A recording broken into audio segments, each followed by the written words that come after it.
मुझे यकीन नहीं हो रहा कि तुम मेरे साथ हो। ये सच है। ये कहानी सच एक में मन कर बेटे रहा है। और उसकी क्या आप पत्नी बिस्तर ससुर पर की बैठकर है। मुझे दे देंगी? सुनकर अच्छा लगे तो लाइक सब्सक्राइब करके जाना। रामलाल की उम्र 62 साल हो चुकी थी, लेकिन आईने में झांकते वक्त उसे अपनी उम्र से ज्यादा अपने भीतर की थकान दिखाई देती थी। वो थकान जो सालों से अकेलेपन की परतों में दबती चली गई थी। पत्नी को गुजरे कई बरस बीत चुके थे, मगर उसकी यादें आज भी घर की दीवारों, बरामदे के कोनों और उस पुराने पलंग में सांस लेती थीं जिस पर कभी दोनों साथ बैठे घंटों बातें किया करते थे। घर बड़ा था, कमरे कई थे, लेकिन हर कमरे में एक अजीब सा सन्नाटा पसरा रहता था।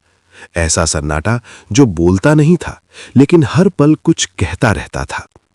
सुबह जब सूरज की रोशनी खिड़की से भीतर आती तो रामलाल की आंख खुल जाती, मगर उठने का मन नहीं करता, क्योंकि उठते ही उसे उस खालीपन का सामना करना पड़ता जो दिन भर उसका पीछा करता।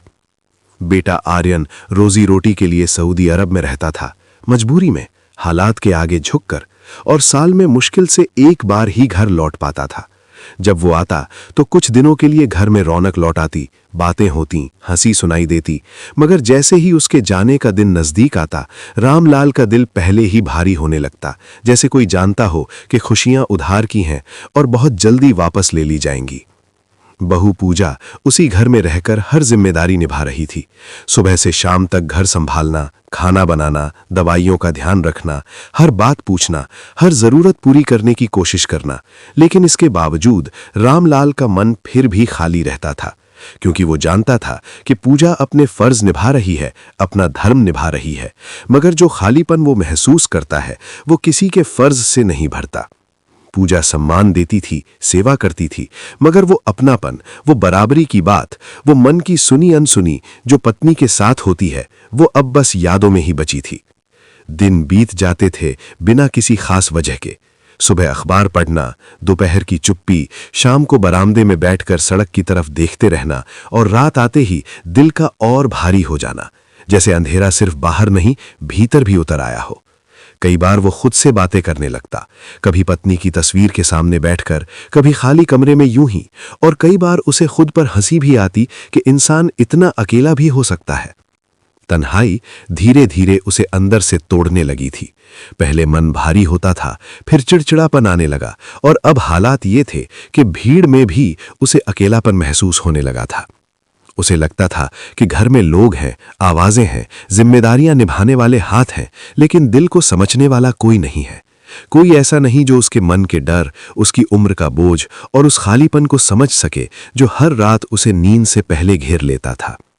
कई बार वो सोचता था कि शायद यही बुढ़ापा है, शायद यही जिंदगी का आखिरी पड़ाव है, जहां इंसान धीरे धीरे सब कुछ होते हुए भी खुद को खो देता है। वो ये भी जानता था कि बेटा अपने हालात में सही है, बहू अपनी जगह सही है, लेकिन उसके भीतर कहीं एक कोना ऐसा था जो रोज पूछता था कि क्या इंसान की जिंदगी सिर्फ जिम्मेदारियों तक सीमित रह जाती है? क्या उसके जज्बात, उसकी जरूरतें, उसकी तन्हाई की कोई कीमत नहीं होती? यही सवाल हर दिन उसके साथ जागते, हर रात उसके साथ सोते, और धीरे धीरे उसके मन में ऐसे ख्याल जन्म लेने लगे जिनके बारे में उसने कभी खुलकर सोचा भी नहीं था। इसी तन्हाई के बोझ तले रामलाल के मन में धीरे धीरे दोबारा शादी का ख्याल जन्म लेने लगा। पहले ये ख्याल बहुत हल्का सा था, जैसे मन के किसी कोने में दबा हुआ एक डर या एक अधूरी इच्छा, जिसे वो खुद भी ठीक से समझ नहीं पा रहा था। लेकिन जैसे जैसे दिन गुजरते गए, वो ख्याल और साफ होता चला गया। कई रातें ऐसी बीतीं जब वो देर तक जागता रहा, छत की ओर देखता रहा और सोचता रहा कि क्या उसकी उम्र में किसी का साथ चाहना गलत है? क्या इंसान के बाल सफेद हो जाने से दिल भी बूढ़ा हो जाता है? एक दिन हिम्मत करके उसने ये बात बहू पूजा से कह दी। शब्द कांपते हुए थे और आवाज में झिझक साफ झलक रही थी। पूजा ये सुनकर हैरान रह गई। उसे एक पल को समझ ही नहीं आया कि क्या कहे, लेकिन जब उसने रामलाल की आंखों में छुपी उदासी देखी तो वो भी खामोश हो गई। उसे महसूस हुआ कि ये बात किसी शौक या जिद से नहीं, बल्कि गहरे अकेलेपन से निकली है। रामलाल खुद भी जानता था कि वो अब जवान नहीं रहा, शरीर पहले जैसा साथ नहीं देता, लेकिन दिल अब भी किसी अपने की मौजूदगी चाहता था।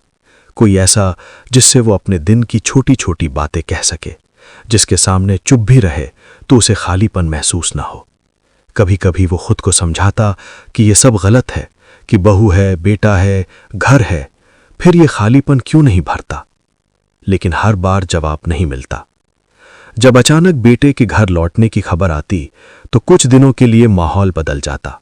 घर में रौनक आ जाती, पूजा के चेहरे पर खुशी दिखती, रामलाल भी खुश होने की कोशिश करता, लेकिन भीतर कहीं ये जानता था कि यह खुशी स्थायी नहीं है।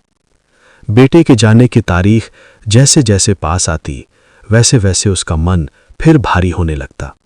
उसे लगता जैसे कोई घाव है जो कुछ दिनों के लिए ढक जाता है मगर भरता नहीं। इन्हीं दिनों घर में नया फोन आता है और उस फोन के साथ ही रामलाल की दुनिया भी बदलने लगती है। पहली बार वो खुद को किसी नई चीज से जुड़ा हुआ महसूस करता है। स्क्रीन पर चलती तस्वीरें, आवाजें और चेहरे उसे ये एहसास दिलाने लगते हैं कि दुनिया बहुत बड़ी है और शायद वहां कोई ऐसा भी हो सकता है जो उसकी बात सुने। पहले जो अकेलापन सिर्फ घर की दीवारों तक सीमित था, अब वो फोन की स्क्रीन के अंदर भी दिखाई देने लगता है और वही अकेलापन धीरे धीरे उसे एक अनजान रास्ते की ओर खींचने लगता है। उसे ये एहसास तक नहीं होता कि वो जिस सहारे की तलाश कर रहा है वही सहारा आगे चलकर उसकी सबसे बड़ी भूल बन सकता है, क्योंकि उस वक्त उसके लिए बस इतना ही काफी था कि कोई उससे बात कर रहा है, कोई उसकी उम्र नहीं, उसकी तन्हाई देख रहा है। फोन पर पहली बार जब रामलाल ने सोशल मीडिया खोला तो उसे अंदाजा भी नहीं था कि ये छोटी सी स्क्रीन उसकी जिंदगी की दिशा बदल देगी। उंगलियां अनजाने में आगे बढ़ती रहीं और तभी उसकी नजर रिया नाम की लड़की पर पड़ी, जिसकी मुस्कान कुछ अलग सी लगी, जैसे सीधे उससे बात कर रही हो। पहली बातचीत बहुत साधारण की, हालचाल पूछने तक सीमित, लेकिन उसी बातचीत में रिया की मीठी भाषा, उसका अपनापन और बिना किसी हिचक के बात करने का तरीका रामलाल के दिल को छू गया।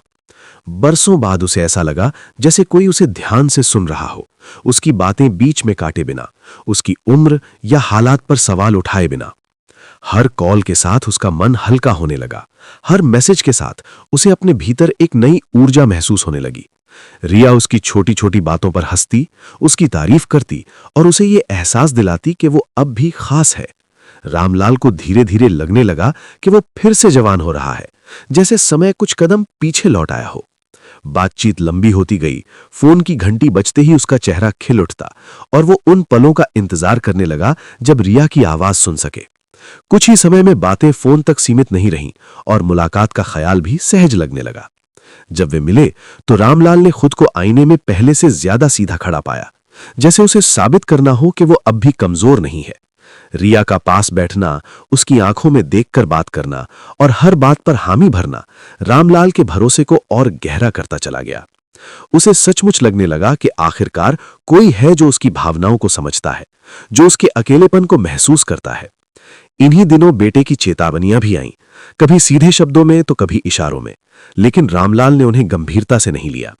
उसे लगा कि यह सब उम्र का फर्क समझ न पाने की वजह से कहा जा रहा है। उसके लिए रिया अब सिर्फ एक लड़की नहीं, बल्कि वो सहारा बन चुकी थी जिसकी उसे बरसों से तलाश थी। इसी भावनात्मक बहाव में उसने जल्दबाजी में बड़ा फैसला कर लिया, बिना ये सोचे कि भरोसा इतनी जल्दी नहीं बनता और रिश्ते सिर्फ मीठी बातों से मजबूत नहीं होते। शादी का विचार उसे सही और स्वाभाविक लगने लगा, जैसे यही उसके खालीपन का आखिरी जवाब हो। उस वक्त उसके दिल में कोई शक नहीं था, कोई डर नहीं था, बस ये यकीन था कि अब उसकी जिंदगी में फिर से कोई अपना आ गया है। और इसी यकीन के सहारे उसने वो कदम उठा लिया जिसने आगे चलकर उसकी दुनिया पूरी तरह बदल देनी थी। शादी के बाद जैसे ही रिया घर में आई, माहौल पहले जैसा नहीं रहा। हर दिन कुछ ना कुछ बदलने लगा और वो बदलाव धीरे धीरे सबको चुभने लगा। पहले जहां घर में सादगी और संयम था, वहां अब बहसें, ताने और खामोश नाराजगियां रहने लगीं। रिया की मौजूदगी के साथ रामलाल का रवैया भी बदलता चला गया। वो हर बात में उसी की तरफ देखने लगा, उसी से सलाह लेने लगा और उसी की बात को आखिरी मानने लगा। बेटे और बहू को ये सब खटकने लगा, मगर रामलाल को लगता था कि अब उसकी जिंदगी का केंद्र बदल चुका है। धीरे धीरे घर में दो हिस्से बन गए, एक तरफ रामलाल और रिया, दूसरी तरफ बेटा और बहू, जिनकी बातों को अब कोई अहमियत नहीं दी जाती थी। रिया की आदतें सामने आने लगीं। रोज नए खर्च, महंगे शौक, बाहर खाने की जिद, शराब की बोतलें और ऐसी मांगें जो हर दिन बढ़ती चली जाती थीं। रामलाल पहले कभी इतना खुलकर पैसा नहीं उड़ाता था, मगर अब उसे लगता था कि यही तो जिंदगी है, यही तो प्यार है जिसमें रोक टोक नहीं होती। वो अपने भीतर उठती हल्की सी चिंता को भी ये सोचकर दबा देता कि शायद यही नई जिंदगी होती है जिसमें इंसान अपने लिए जीता है। बेटे की बातें अब उसे ताना लगने लगी थीं और बहू की चुप्पी उसे बेवजह की नाराजगी महसूस होती थी। वो ये नहीं देख पा रहा था कि जिन अपनों को वो दूर कर रहा है वही असल में उसके भले की सोच रहे हैं। रिया की हर बात उसे सही लगती, उसकी हर जिद उसे मासूम लगती और उसकी हर मुस्कान उसे ये यकीन दिलाती कि उसने सही फैसला किया है। लेकिन जिस भरोसे को वो प्यार समझ रहा था, उसी भरोसे में एक शाम सब कुछ बदल गया। उस दिन रिया ने बड़ी सहजता से उसे चाय दी, बातों में उलझाया और मुस्कुराते हुए उसे आराम करने को कहा। रामलाल ने बिना किसी शक के वो चाय पी ली, क्योंकि उसे क्या पता था कि उसी कप में उसका सबसे बड़ा धोखा घुला हुआ है। कुछ ही देर में उसकी आंखें बोझिल होने लगीं, शरीर ने साथ छोड़ दिया और वो बेखबर होकर सो गया। जब रात गहरी हो चुकी थी, रिया ने अलमारियां खोलीं, गहने समेटे, पैसे उठाए और बिना कोई आवाज किए घर से निकल गई। सुबह जब रामलाल की आंख खुली तो सामने बिखरा हुआ कमरा था, खाली अलमारी थी और एक अजीब सी खामोशी थी जो पहले कभी इतनी डरावनी नहीं लगी थी। उसने रिया को पुकारा, फोन मिलाया, लेकिन हर तरफ सन्नाटा था। उस पल उसे एहसास हुआ कि जिसे वो अपनी नई दुनिया समझ रहा था वो एक छलावा था, और जिसके लिए उसने अपने बेटे और बहू को खो दिया वही उसे एक खाली घर और टूटे हुए दिल के साथ छोड़कर जा चुकी। जब रामलाल को सच्चाई का पूरा एहसास हुआ तब तक बहुत देर हो चुकी थी और वक्त उसके हाथ से पूरी तरह फिसल चुका था। पुलिस थाने की ठंडी दीवारों के बीच बैठा वो खुद को पहले से कहीं ज्यादा बूढ़ा महसूस कर रहा था। सामने बैठे लोगों की निगाहों में छुपी हंसी और तंज उसे भीतर तक चुभ रहे थे। हर सवाल के साथ उसका सिर झुकता चला गया और हर जवाब के साथ उसे अपने बेटे की कही एक एक बात याद आने लगी। वही चेतावनियां जिन्हें उसने जिद, घमंड और झूठे भरोसे में नजरअंदाज कर दिया था। थाने से बाहर निकलते वक्त उसे ऐसा लगा जैसे दुनिया अचानक बहुत बड़ी और वो खुद बहुत छोटा हो गया हो। घर लौटकर जब उसने खाली अलमारियों, बिखरे कमरों और उस खामोशी को देखा जो अब पहले से भी ज्यादा भारी हो चुकी थी, तब उसकी आंखों से आंसू अपने आप बहने लगे। उसी खालीपन में उसने कांपते हाथों से बेटे का नंबर मिलाया। आवाज भर्रा रही थी और शब्द ठीक से जुड़ नहीं पा रहे थे। माफी मांगने की कोशिश की, खुद को गलत ठहराया, लेकिन फोन के उस पार रिश्तों पर लगी चोट इतनी गहरी थी कि उसकी बातों का कोई असर नहीं हुआ। बेटे की आवाज में जो दूरी थी वो किसी गुस्से से ज्यादा दर्द भरी थी, और वही दूरी रामलाल के दिल को सबसे ज्यादा तोड़ गई। फोन रखने के बाद वो देर तक कुर्सी पर बैठा रहा, आंखें बंद करके बीते दिनों को याद करता रहा। वो समय जब बहू पूजा चुपचाप घर संभालती थी, बेटा चिंता में उसे समझाने की कोशिश करता था और वो खुद इन सबको हल्के में ले रहा था। अब उसे साफ दिखाई दे रहा था कि उसने जवानी और दौलत के लालच में अपनी समझ खो दी थी। उसे ये भ्रम हो गया था कि प्यार उम्र नहीं देखता, जबकि वो ये भूल गया था कि सच्चा अपनापन दिखावे से नहीं, भरोसे और समय से बनता है। जिस तन्हाई से बचने के लिए उसने वो रास्ता चुना था, वही रास्ता उसे सबसे ज्यादा अकेला छोड़ गया था। अब न कोई आवाज थी जो उसका हाल पूछे, न कोई आंखें थीं जो उसे बिना बोले समझ लें। रातें और भी लंबी हो गई थीं और दिन पहले से ज्यादा सूने। कई बार वो खुद से सवाल करता कि अगर उसने थोड़ा धैर्य रखा होता, अपनों की बात सुनी होती, तो शायद आज ये हाल ना होता। मगर अब पछतावे के सिवा कुछ भी बाकी नहीं था। रामलाल आखिरकार ये समझ चुका था कि जवानी का नशा और पैसों का घमंड पल भर का होता है, लेकिन जिन रिश्तों को इंसान खुद तोड़ देता है, उन्हें जोड़ने में पूरी जिंदगी भी कम पड़ जाती है। उस दिन के बाद वो हर सुबह उसी सच्चाई के साथ जागता रहा कि असली सहारा वही होते हैं जिन्हें उसने अपने हाथों से दूर कर दिया, और यही एहसास उसकी बाकी जिंदगी का सबसे भारी बोझ बन गया।